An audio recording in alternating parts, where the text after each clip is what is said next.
사장님, 오늘은 제 얘기를 조금 해봐도 될까요? 개인정보 막 밝히셔도 돼요? 제가 질문이 길어지면 편집할 때 마구 자르시잖아요. 웬만하면 안 자르는데 왜 그런 또 오해가 있죠? 저 웬만하면 안 잘라요. 무슨 소리세요? 제가 그렇게 나쁜 PD가 아니에요.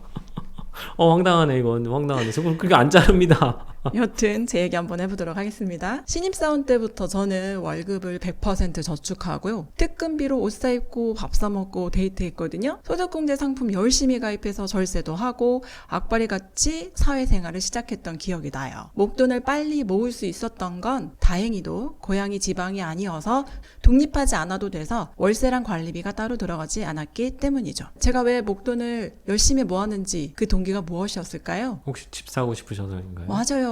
저는 제일 갖고 싶었던 게 제 이름으로 된 집이었거든요. 게다가 저는 큰 집이 갖고 싶었어요. 제 인생 첫 부동산 투자는 제가 27이 되었을 때예요. 신입사원 입사해서 3년치, 4년치 모은 거를 가지고 제가 샀던 건 재개발 지역의 토지가 무려 27평이나 되는 다가구 건물을 샀었습니다. 대지주가 되셨네요. 20대 때 알았어요. 건물주는 아무나 하는 게 아니구나. 이건 사업이 맞구나. 아쉽게도 저는 너무나 세입자 관리에 힘이 붙여가지고 은행 예금 정도의 수익률로 첫 투자를 정리했습니다. 그 당시 같은 돈으로 빌라를 3채를 살 수 있었는데 그랬다면 아마 투자 수익률이 어마어마했을 거예요. 작은 빌라가 가격이 더 많이 오르더라고요. 제가 욕심이 컸나 봅니다. 그런 이후에 글로벌 금융위기 끝나갈 무렵, 그때가 2010년이었던 것 같아요. 잠깐의 부동산 반등기에 동부 이천동에 40평대 아파트를 매수했습니다. 집을 들어가 보니까 30평대보다 40평대는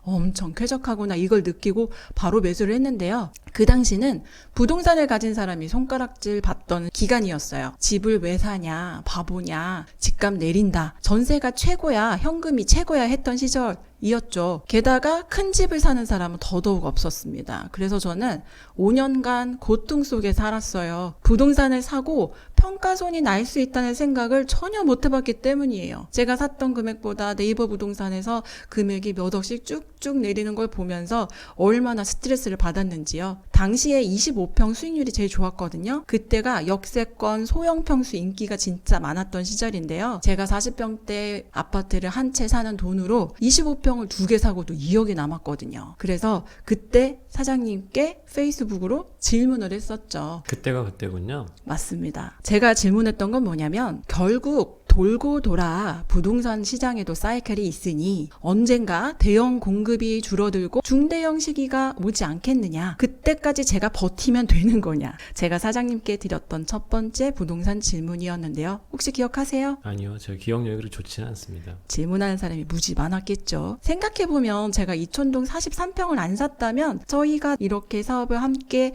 운영하는 오늘도 없었겠구나 싶기도 해요. 제가 생각했던 중대형의 시기가 도래한 건지 기사 제목 하나 읽어드리고 마이크 넘기겠습니다. 기사 제목은 바로 요즘 대형 아파트 누가 살아? 했는데 국민평형보다 가격 더 올랐다입니다.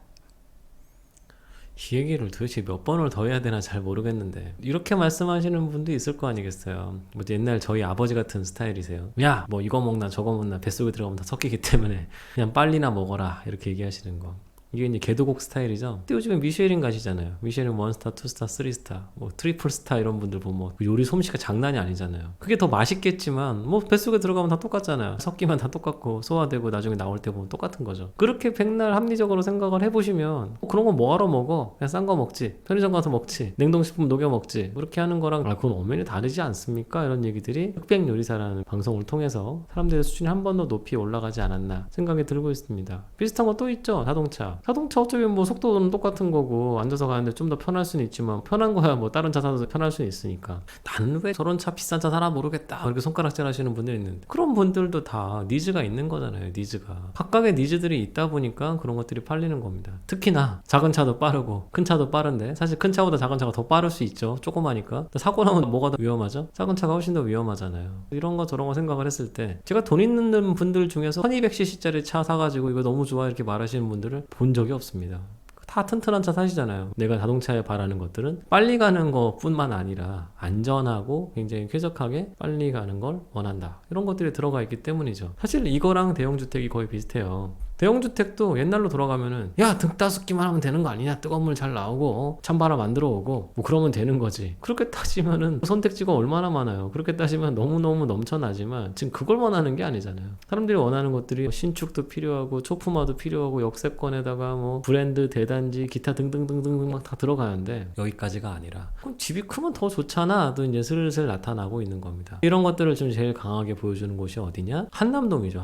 한남동에 있는 몇몇 단지들은 매물이 없어서 난리예요, 난리. 저희도 손님들이 몇 분이 구해달라고 그러시는데 진짜 없습니다. 나인원 한남, 한남더1, 파르크 한남 이런 것들 가보시면 정말 매물이 없어요. 왜 그럴까요? 거기 계시는 분들이 이사 갈 데가 없어요. 그분들도 더 좋은 게 나와야 갈 텐데 우리나라는 그런 것들을 자꾸 색안경 끼고 보고 계시고, 사실 그런 게 뉴스에 왜 나는지도 모르겠는데 한강변에 300억짜리를 분양하다 실패했다더라, 이거는 700억이라더라, 그런 얘기 나오는 순간 답글에 보시면 저놈들 세무조사 해야 된다 뭐 한다, 그러다 보니까 괜찮은 상품이 등장을 하기가 쉽지가 않아서 옮기기도 쉽지도 않고, 그럼 계속 살아야 되는데 계속 살아야 되니까 매물 안 나오니까 오히려 매매는 더 어려워지고 가격이 계속 올라가는 이런 일들이 벌어집니다. 뭐 비단 한남동 얘기일 뿐이겠습니까? 반포도 대형 평형은 잘 거래도 안 돼요. 없기 때문에. 도곡동 저희 자주 말하죠. 도곡동 타워팰리스 같은 대형 주상복합 같은 경우도 그분들이 어디 이사 갈 데가 없기 때문에 거래가 잘 안 됩니다. 그런데 거래되는 것들 보시면 금액은 매우 높아져 있죠. 아마 저희 부사장님이 옛날에 고민하셨을 때 아까 이천동에 40평대 갖고 계셨을 때의 타워팰리스 가격을 한번 찾아보시면은 아마 기절하시는 분들이 있을 거예요. 이거밖에 안 했었다고? 그때는 아무도 관심이 없으셔가지고 타워팰리스 같은 것들은 거들떠도 안 볼 때였는데 지금 한번 거꾸로 생각을 해보니까 그때 이 가격은 너무너무 말이 안 됐었다. 지금 한번 떠올려 보셔야죠. 그 정도로 경제가 성장하고 사람들의 소득 수준이 높아지는데 이 주택 면적을 언제까지 9평에 가다 놓을 거냐. 이것도 저번에 저희가 한번 말씀드렸잖아요. 9평 하는 것도 웃겨 죽겠다고. 국민 평균이라는 게 어디 있냐고. 국민 여동생이라는 건 더 무슨 말이냐고 그런 얘기 했었잖아요. 그런 얘기처럼 큰 집들을 앞으로 공급을 할 수 있겠냐라고 아무리 질문을 해봐도 저한테 질문하시든 누구한테 질문하시든 답 안 나옵니다.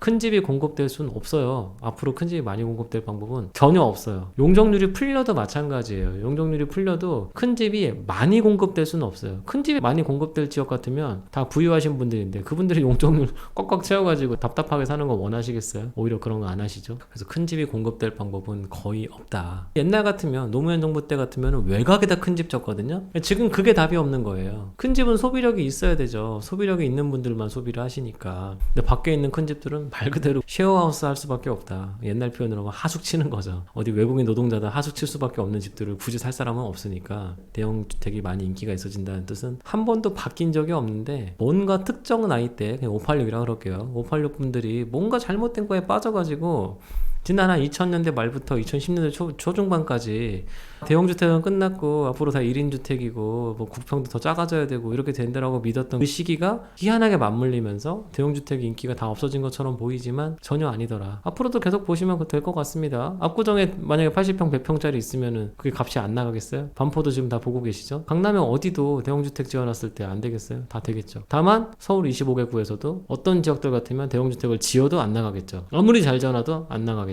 이번에 서울원 아이파크 결과도 보시면은 100평 넘어가는 것도 수요가 있더라. 상당히 봐두시면 좋을 것 같습니다. 40억 넘어가는, 40억도 한참 넘어가는 그런 집을 누가 노원구에 삽니까? 이렇게 얘기하시는데 노원구도 노원구 나름 아니겠습니까? 노원구에서도 상품성이 좋은 것들 나오면 누군가는 사겠다 하는 것들이 있는 것을, 이런 것들이 가능성이 있는 지역은 어디냐? 서울인 거죠. 서울 외에는 약간 자신이 없는 겁니다. 너무 큰 평수들 같은 경우는 자신이 없다. 대신에 웬만한 인기 지역들 같은 경우에는 큰 집들에 대한 수요는 언제나 강할 가능성이 높다. 근데 그 언제나가 요즘 자꾸 퇴색되고 있긴 하지만 인기 지역에서 큰 집이 인기가 있으려면은 충분 조건으로 가져가셔야 될 조건이 딱 하나가 있습니다. 뭐냐? 자녀를 많이 낳는 동네인 거냐? 자녀를 많이 낳는 동네들 같으면 당연히 큰 집이 많이 필요합니다. 저 어렸을 때도 부모님들이 웬만하면 방 하나씩 자녀들 만들어 주시려고 노력들 하셨는데 뭐 요즘은 방 하나 만들어 주시겠어요? 자녀 없는 집들은 2개도 만들어 주시더라고요. 공부방, 놀이방 그런 것들도 생각해 보시면 방 개수, 집 면적 넓어질 수밖에 없겠구나.